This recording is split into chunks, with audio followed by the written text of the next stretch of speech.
Hey, good evening, everybody. Happy Monday evening. How are you? I hope you're all doing really well. I hope you've had a beautiful weekend in the middle of the summer with all the sporting events going on.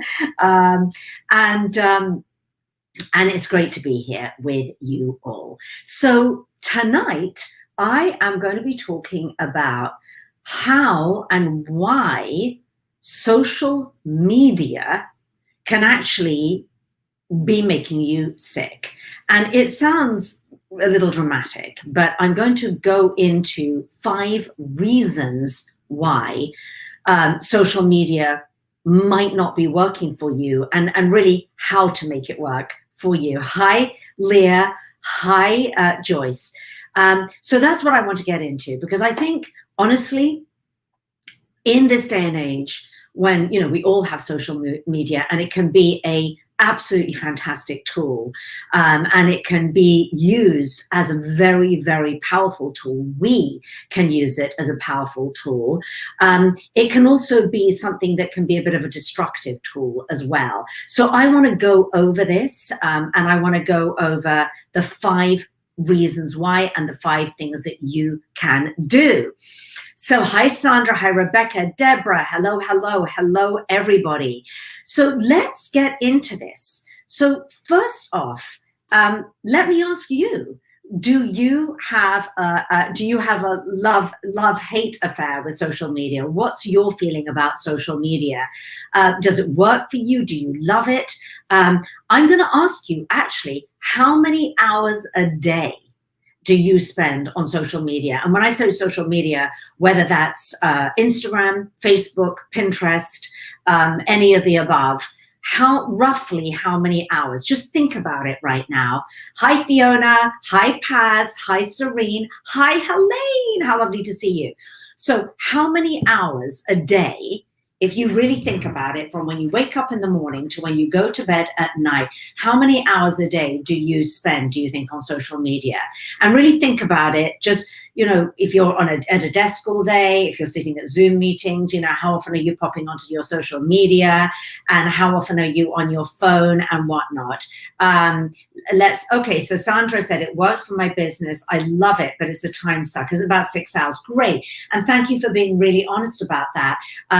Sandra, for me, obviously, for my business too, it can be used, as I say, it's not necessarily a bad thing, social media. It can be a fantastic thing, but it's really looking at the pitfalls. It's looking at what can trip us up, and really how to use it to work for you, to your best advantage, so that it becomes a vehicle for empowerment, to empower you, rather than a vehicle to disempower you, so that it can be a vehicle that meets your needs for feeling good, empowered, certain. You meeting your needs for growth as well. We all have a need to grow and learn and evolve, and how it can meet your needs for that, and not in a positive way, and not in a destructive way. Right, yes, absolutely, Maureen. Keeping in touch with out-of-town relatives, absolutely. Hi, Brenda. Hi, lovely to see you here. All right, so ladies, let's get straight into this. So, number 1 is and the topic, if you just hopped on here tonight, is how social media can make you sick, and when I say sick, in many different ways, sort of mentally, spiritually, emotionally, and physically, and what to do about that, how to turn that, how to flip that, to actually make it work for you, so social media can be really healthy for you, how to use it in a way that's really healthy. That's right, Sandra, right? Some people just stop using some of these platforms. And, before we get into this, and I haven't written this as one of my little five tips or 5 points that I want to cover, but, you've all heard the cliche that comparison is the thief of joy. And I don't know if any of you feel like this, but sometimes you can, be scrolling through your feed on any of your social media platforms, particularly on Facebook and Instagram, and you can start to you can start to feel a little bit less than, right? You can start to sort of go, oh, is that sort of either FOMO, like everybody's got this beautiful, incredible life apart from me, right? Or you can look at other people and people that and you're like, oh, you compare yourself to them, and you're like, oh, you compare yourself badly. But comparison really is the thief of joy. And here's the thing is, as I'm a transformational mindset coach, that is what I do. And if those of you who have not, don't know what I do and want to delve deeper into what I do, then you definitely might want to look at my masterclass. And I have a free masterclass which kind of lays more out my philosophy, which is definitely mental, emotional, physical, and spiritual. And I lay out my sort of 5 shifts, which are mainly for getting your health back and your weight loss. But as a coach, we want to, we want to look at what will work for us rather than what just won't work for us. So what I mean by that is to say, don't compare yourself to anybody. Never compare yourself to anybody. Seriously? Are you going to do that? Is that actually going to work for you, never to compare yourself to anybody? It's just not going to happen. It's human nature that we compare ourselves to others. So to try and stop yourself from doing that is like trying to stop your thoughts from thinking when you're trying to meditate. It's just not going to happen.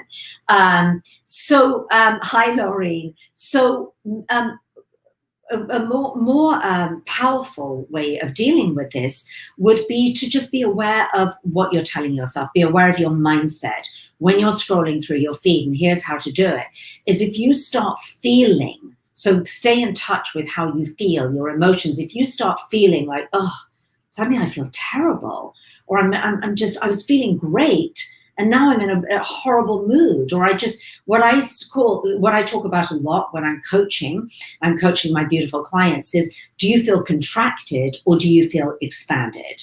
And that's a really easy check-in with yourself, is like, is my energy suddenly like all contracted? I've gone into sort of fear and kind of less than thinking. But you can feel it. Your emotions don't lie. You can feel it. And if you're feeling that way as you're using your social media, check in, tune in to how you're feeling. And if you're scrolling through and suddenly you're feeling terrible, then you can go, oh gosh, that's what's happening. I'm telling myself that I'm not as good as this person, or as good as that one, or I'm too disorganized, or too, not attractive enough, or I'm too old, or I'm too whatever it is. And you can then check in with that. And it's that awareness that changes everything. This is really what I how I work with my clients. You can't change if you're not aware. So really, rather than saying, I will never compare myself to anybody again, which, hello, of course, is never going to happen, because you are going to, we all do, is how to kind of almost sort of love yourself through that process, so that you can watch your thoughts, watch your thinking, watch the meaning that you're making, watch the stories that you're telling yourself as you're watching your feed. But the main thing is to tune in with, how is this making me feel? And if it's not making you feel good, like I think Sandra said, and Sandra said she got off her Instagram feed, and I know many women who have just like, I just have to put Instagram away because it just didn't do well for me. It didn't make me feel very good.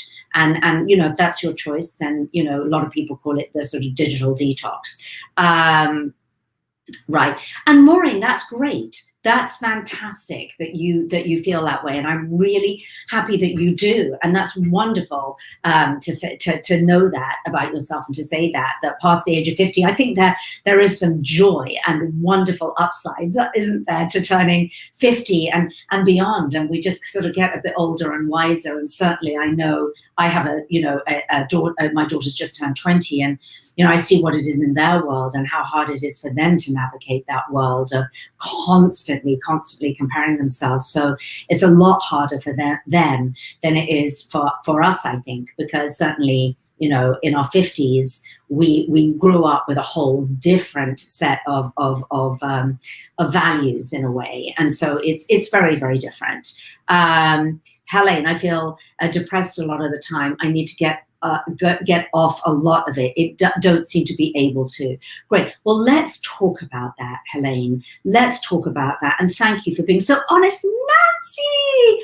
Oh my gosh. That and great. And Nancy said she's looking to find the right balance. So let's get into that right away. So number one is, I was going to say, let social media, or decide that social media is going to be your slave, not your master. So it's my slave and not my master.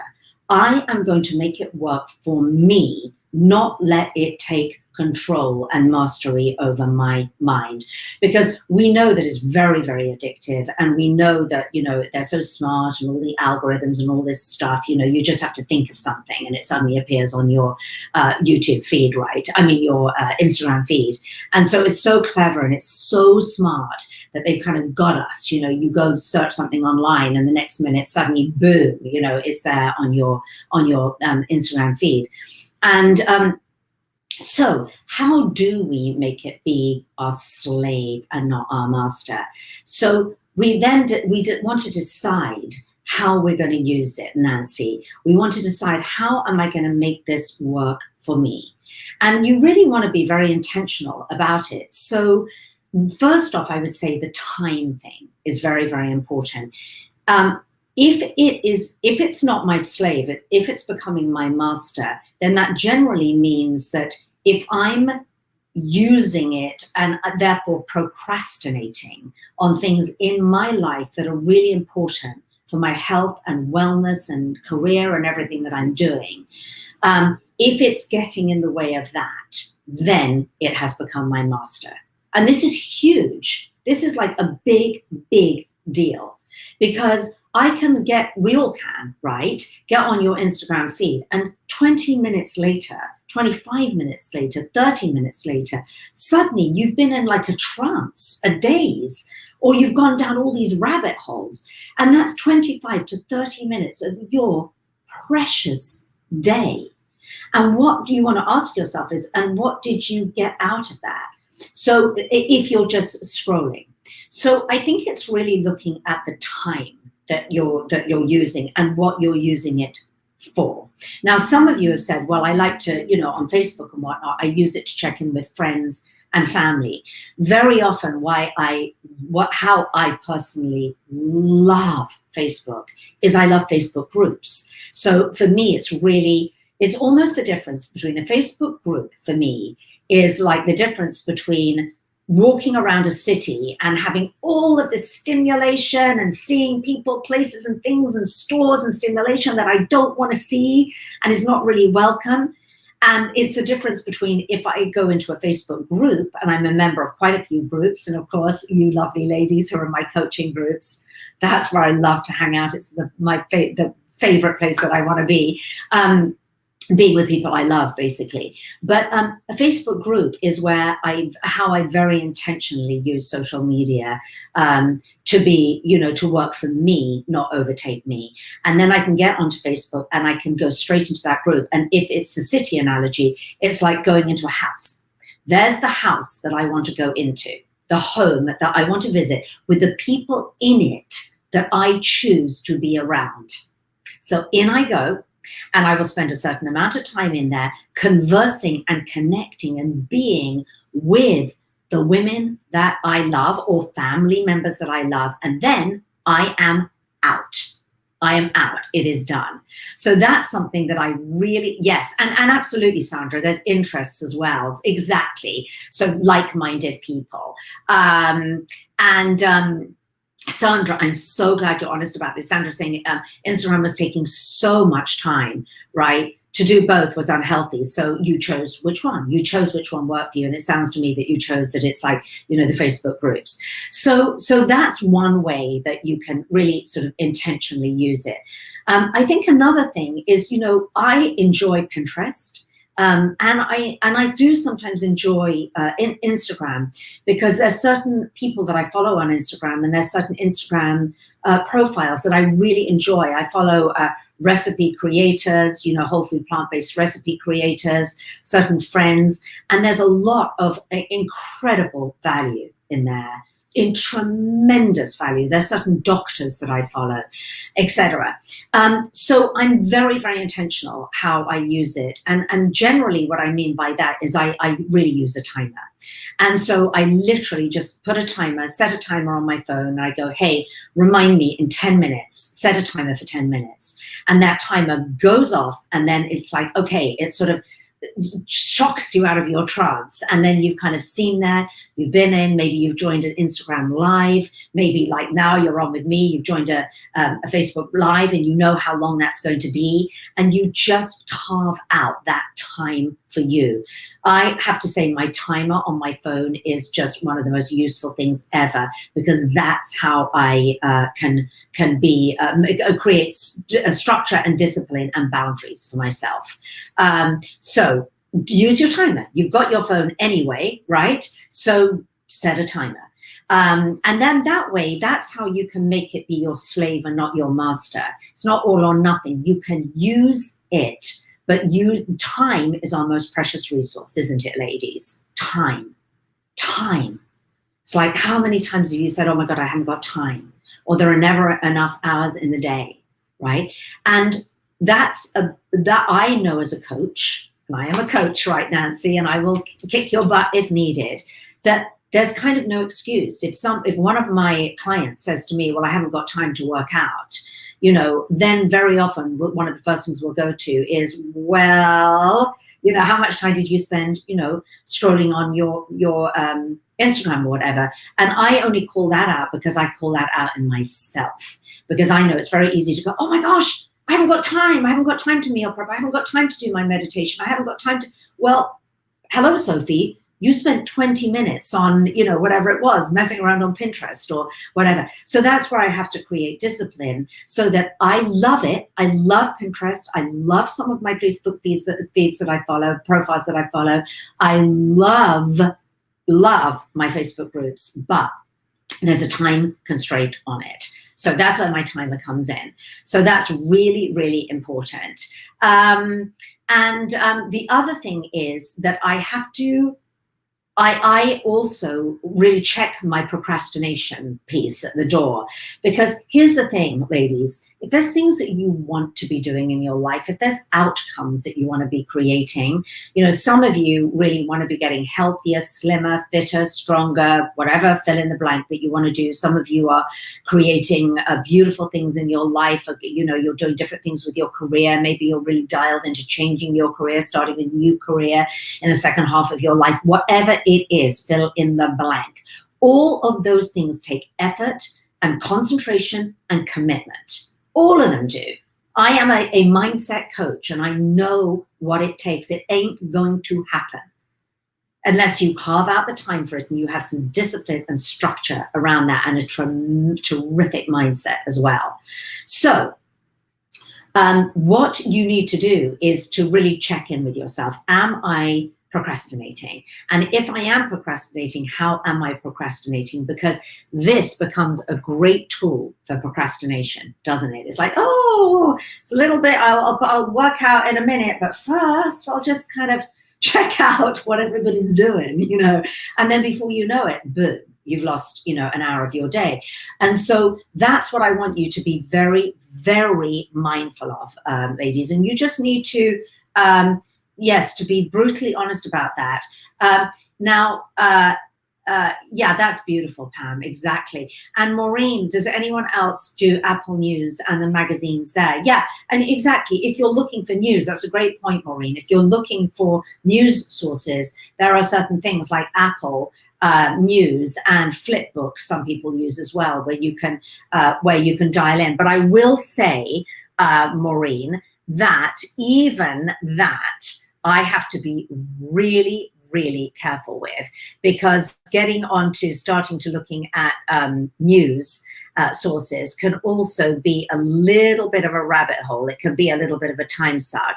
And maybe that's just for me, because I am a research nerd, but I also know that you do love your research as well, Maureen. And so I have to also, have a timer on that too. Okay. Yes, absolutely, Johnny. make the time to take time out. What a beautiful way of phrasing that. And a lovely mindset piece. I love that. Really beautiful. Take the time to take the time out. Make the time, because we do need time out for sure. All right, so that's number one, is make social media be your slave and not your master.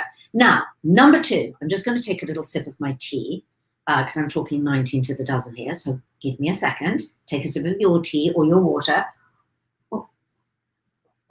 If you've just hopped on, the topic today, this evening, is how social media can make you sick or make you healthy. And I'm just going over the 5 sort of points of that.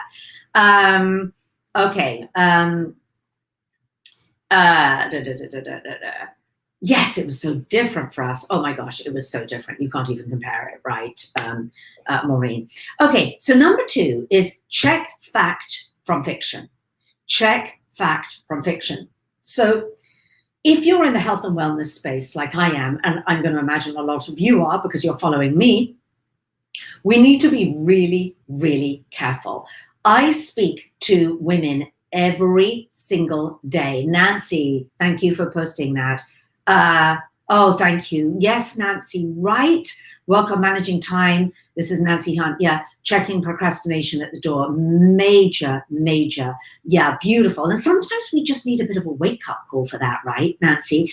Because it's just like, you know, if you're not getting done what you want to get done in your life, right?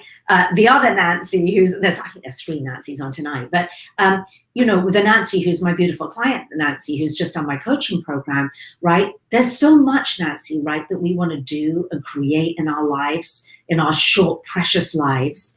And so for me, it's just like, I will not be hijacked, and I will not allow this to procrastinate doing what is so important to me to get the outcome that I want. That's what we focus on in my coaching all the time, is what is the outcome that you want? And we work backwards from that. But 2, check fact from fiction is very important, because obviously there is so much BS and nonsense on the internet, and that comes into your feed. And I speak to women every single day, and you know, I hear many, many questions. What about this? I've heard about that. What about this diet or that supplement or that thing for thinning hair or this thing for gut health or this thing for losing weight, whatever it is. So I hear it, you know, morning, noon, and night every single day. And it's very, very hard for the average person to check fact from fiction.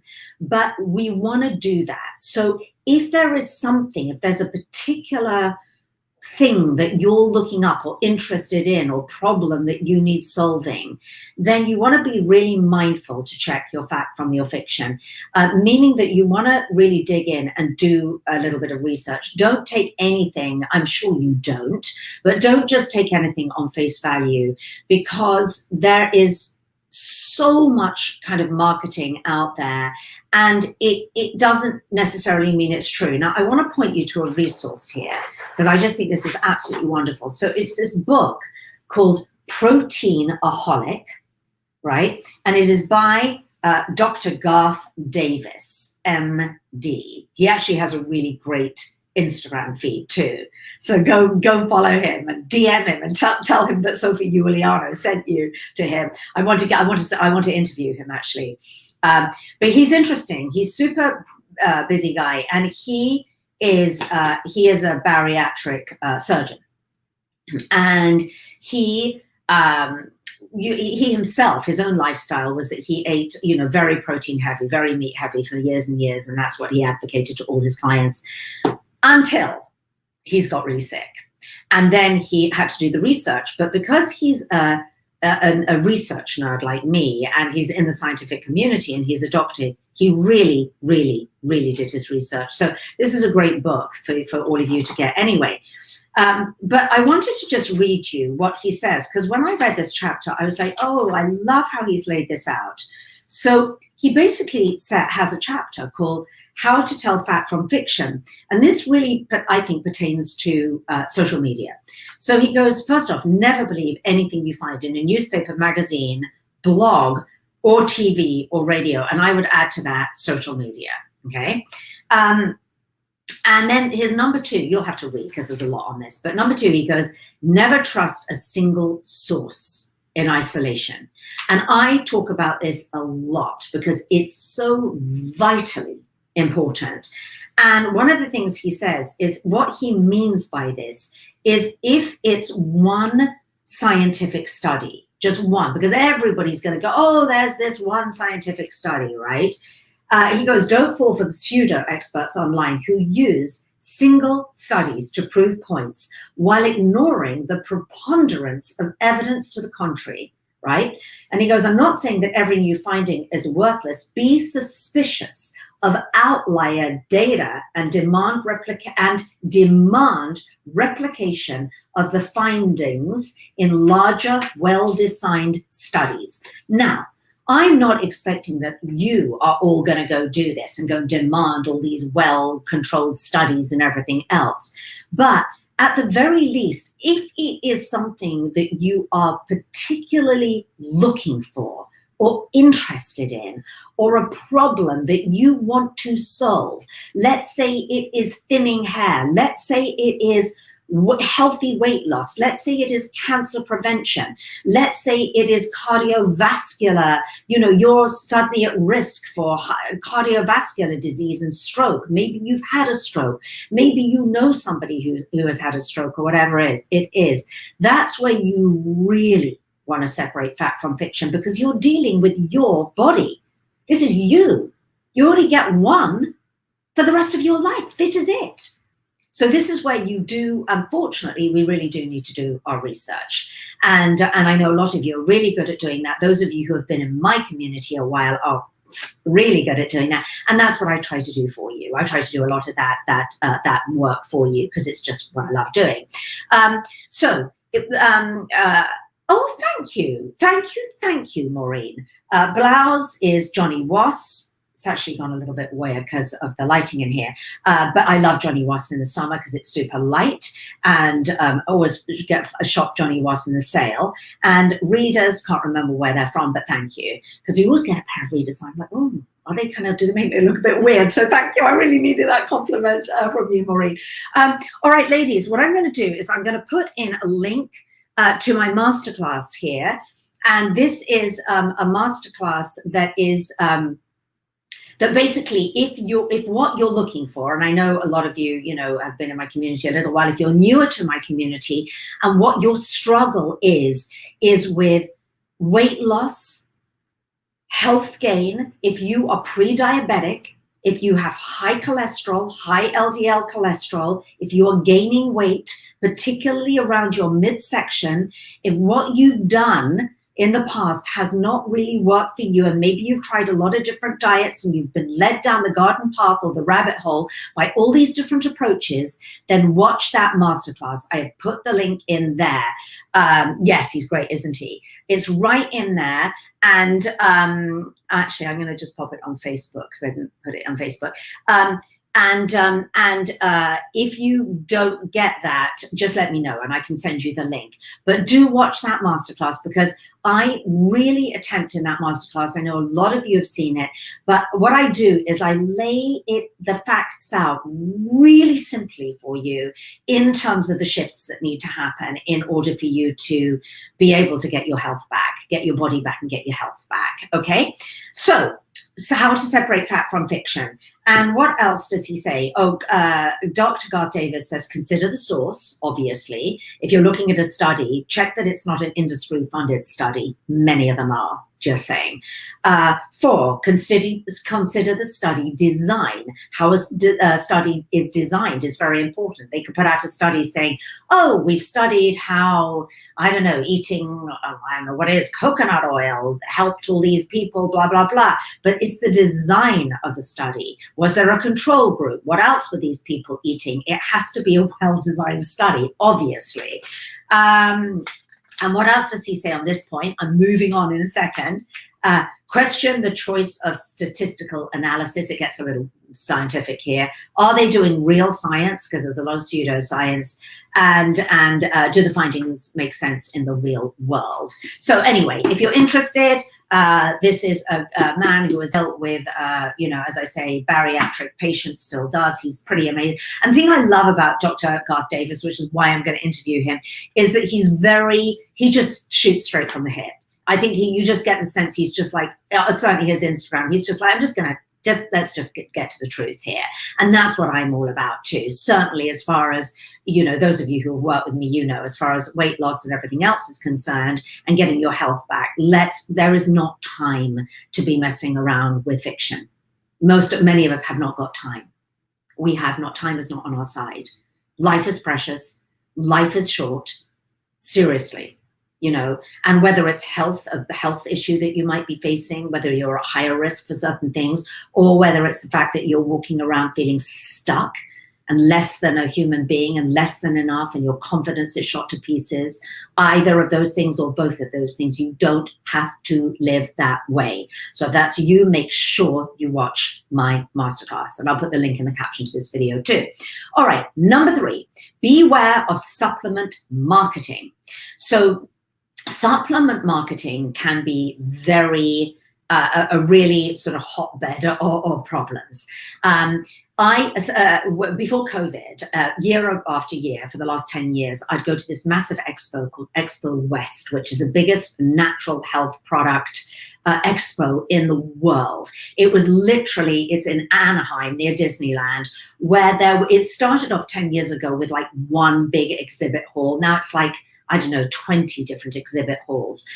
And I would say a third of them are supplement companies. But here's the thing, and obviously they have massive marketing machines, and it's a supplement for everything, to fix every single ill, from, dial your cholesterol down by eating this pill, your blood sugar, lose weight by eating this, grow more hair by having that, stop crepey skin by, you've seen all of it, a lot of it, and it's really pervasive on social media. And so just beware of supplement marketing, because you just want to remember that there is no one supplement or one pill that's going to fix any of the above. There just is not. And we also have to be careful because, supplements aren't regulated, really. And so we tend to think of supplements and herbal supplements as being very benign, and you could just, it doesn't matter, I'll take it anywhere, it won't do any harm. But it might do harm. It might. It's not regulated. So you don't know that certain herbal supplements, there's all these weight loss supplements, skinny teas and skinny this and skinny that. And I was horrified. I did a TV segment on one of them because there were so many of these things that really could be quite dangerous for people. And they come up on the Instagram feed, and it seems with all the fancy, smanchy marketing and before and after pictures and everything. And you have to be really careful when it comes to supplements. Even if you hear about a supplement and then you go to a health food store, and then the people who are in the health food store aren't necessarily trained, and they might go, oh yes, you can take this for this and that for that. But honestly, please really be careful. Okay, so no, Margaret, we're going to have Margaret asked about, a little bit off topic, Margaret asked about a beauty box. We do these beautiful curated Sophie's Picks of beauty products boxes 3 or 4 times a year. They're kind of flash, sales. We only have a certain amount of them. And I believe the next one is going to be in August or the beginning of September. So stay tuned for that. There will be one. All right, number 4. We're still on talking about how you can use social media for your health rather than to make you sick. So that was the one of, and I'll recap all these in a minute, but supplements, just be really, really careful with your supplements. And they do, right, Maureen? They suck you in. All right, number 4, go with your gut. Go with your intuition. All right, so when you hear something, or you hear somebody speak, or somebody's telling you about something that they're taking or doing or promoting or whatever it is, right, most women that I coach and that I work with are and if men are here, you are so welcome to the party as well. But as far as coaching are concerned, I only coach women, but certainly I love to talk to you guys as well. But most women are sort of 45 and older. And the beauty, as Maureen said, is as we get older, I believe this wisdom bubbles up and takes hold. And I think we have a good BS detector or barometer that sharpens with age, right, Maureen?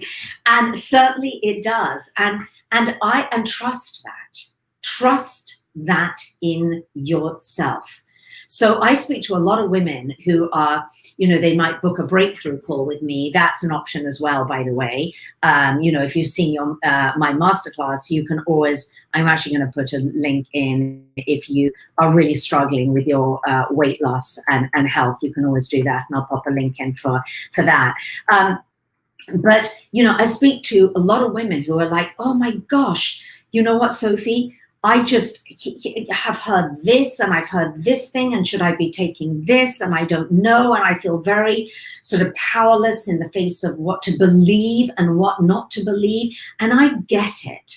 I get how difficult it is in this day and age on the internet. But tune in to what your gut is telling you. Really listen. Listen to someone, and listen to what they're saying. And this sort of ties into a lot of the different points that I've gone over today. But use your intuition, use your common sense. You're blessed with a lot of common sense, and there's a lot of nonsense out there. So use your common sense that we all have to really tune into, is this the real deal? If it's a supplement, if it's a product, then you're going to have to really dig deep and do that research and ask your questions, going back to point 2 and 3 here. And if it's a person who's speaking to you or you're following, just ask yourself, tune into that person. You can tune into somebody's energy. Do they really care? Do they really care about me and my welfare and what I'm doing, and they want me to be better, healthier, happier, whatever? So tune into that and sharpen that tool, sharpen that tuning fork, or listen to that tuning fork. We all have one, and listen. Is that tuning fork at a pitch that is working for you and resonating with you, or is it a little bit off pitch? So listen to that. And then finally, number 5 is use social media to spread love. Stand in bold love and use it to spread love. It is a tool. And people either use it to spread hate and fear, or they use it to spread love. It's very clear to see how somebody is using it, right? So I believe that social media is a beautiful tool to spread love and incredible awareness. There are people who I follow on Instagram and on Facebook, but on Instagram, one of whom is, I'm just going to give you one example right now, is Jane Goodall. I'm going to actually look it up right now because I'm going to check what her actual Instagram, I think it is Jane Goodall. All right, let's get on Instagram. Here we are. Let's go search function, Jane Goodall. Goodall. Of course, my oh, here we go. Wait a minute. I was going to say right. So I'll come up in a minute. Oh, my internet isn't. Oh, wait a minute. Every time. There we go. There we go. Jane Goodall. Right. Jane Goodall. Here we go. 1 million followers. There we go. There she is. You can't probably see right there. And it is called, her Instagram feed is Jane Goodall Inst, I-N-S-T. And this is somebody who is one of my heroes, right? Oh my gosh, Janet. Yes. She is one of I have a few heroines. I was going to say heroes, but she's a heroine, somebody who holds a torch up, and she is a trailblazer, and she's 88 years old. I heard her on a podcast the other day and she blew me away. And somebody like that uses her tool, uses her social media to spread awareness and love and change in this world for your health, for animals, for living sentient beings, and in such a profound way. And she's such a beautiful example because, of course, she's 88, she grew up with no social media, and God bless her that she's now taken up that tool and she's using it in every way. She's on podcasts, she's using Instagram, Facebook, everything to get her message out. So she spreads love, she spreads goodness, she spreads good energy. And there are she's fabulous, right, Shana? Absolutely fabulous. Spell her name is Jane Goodall. Somebody could somebody pop that in the chat in the chat for Nancy, but it's good as in the word good, ALL, Jane Goodall. She is fantastic. Now, I also thank you, Leah, and I also want to say to all of you ladies, you in my community, you regulars, are so beautiful at spreading love. I could Janet and Pam and Maureen and Nancy and Helene and many of you regulars, you spread love. You support in the Facebook group, Healthy Living and Weight Loss for women who are 40 and over. You ladies are there. You're supporting, you're spreading that love. You're always there with beautiful love and support. And so you are already doing that. And of course, we can go places where the trolls are and they're just, the fear-mongering and spreading all that hate. And we don't need to focus on that. I don't give it a second thought. It's just I don't even want to think about it or let it even in my orbit. It's not even in my energy sphere. So I don't even go there or waste a nanosecond. Thank you very much, Jennifer, of my energy on that. So, ladies and gents, this is it. Let's finish up here tonight. So how do we use social media for good? How do we use social media for our health and not to make us sick? Number one, we make it our slave, not our master. And that is all about setting a timer. I know some people, fellow writers who have written books, who will literally lock. I know one person who locks her phone in a safe. She locks it up so that she can get her book written, because she knows that if she didn't, that book that she needs to get out there to the world will not get written. It is locked in a safe, right? So whatever you've got to do, whatever has to happen, whether you have to lock it in a safe, lock it in a drawer, power your phone off, or put a timer on, do it. Make it your slave, not your master. Number two, check fact from fiction. That might necessitate a little bit of digging and a little bit of research. Three, beware of supplement marketing. I picked that one out. There are many different ones, but I picked that one out because it is one that can really, as Maureen said, suck you in there. Four, go with your gut. Trust your instinct, get to your tuning fork and listen to what resonates with you. People who resonate with you, who tell the truth, who have your best interests at heart over and above everything else, okay? And number five, use it as a tool to spread love and goodness. There are certain other people that I follow, Dr. Neil Bernard, the Physicians Committee for Responsible Medicine, because what he posts on his social media is very much about stopping cruelty to animals in animal testing, in animal experiments. He's a doctor, he's all for testing safely, but it can be done through human testing, not animal testing. And Jane Goodall very much aligned with that. But those are things that really speak to me, that literally tear my heart open when I see the misery and suffering that animals can go through. So I applaud people like that, and thank God for social media, for those people being able to get their message out, to use it as a tool for spreading love and for a tool for spreading us to evolve, because things are evolving and growing now. We don't have to do what we did before. We don't need that animal testing anymore when the science is so advanced. So it's a beautiful thing.